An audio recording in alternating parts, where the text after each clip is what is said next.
are combining corn, and we are in the corn combine. And up ahead there's another combine. You can see that the corn combine takes the ears of corn off of the corn plant, bashes them so that we get the grain going in the grain tank. Driving a combine is a lot like playing a video game. I have a joystick right here that controls my header, my auger, and my speed. There's a lot of computers in a combine.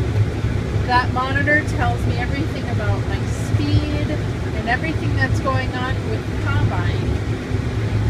And this monitor tells me how I'm driving. And actually, I'm not driving at all. This combine drives itself with GPS. So thanks for coming to my combine today.